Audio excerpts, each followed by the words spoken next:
My face was crawling with ants, but I didn't dare to move, because at this moment I was being hunted by a madman. More and more ants covered me. One even crawled into my nose. I let out a faint sound. The man who was about to leave suddenly stopped. I crawled desperately to the other side. He injected me with a sedative. My body was slipping out of my control. Just as he closed in, I clenched my teeth and threw myself into the river. I could feel it. He wasn't in a hurry. What he enjoyed was the thrill of the chase. The current dragged me downstream. A fallen tree blocked me. I forced my numb hands to climb to shore. The timer hit 0 before my eyes. I lost all control of my body. Only my eyelids could still move. An old man walked over. He bent down and called out to me. I couldn't say a word. I blinked wildly instead. The old man finally understood. You can see, you can hear, can't move, can't talk. Am I right?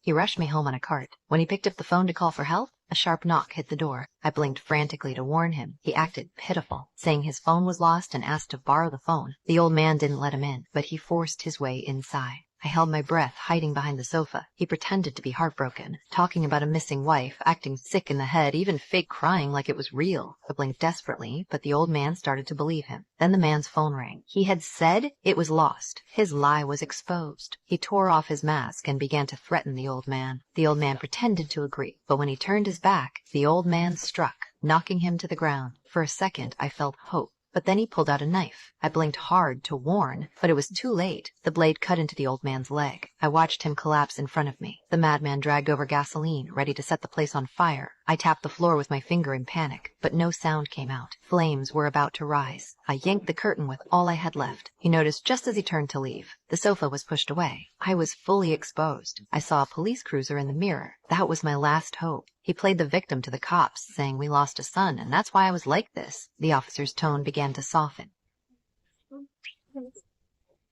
On the edge of despair, I let out a faint cry for help. The officer instantly sensed the truth. Following my gaze, he lifted the cloth on the dash. What he saw inside made his hand slowly reach for the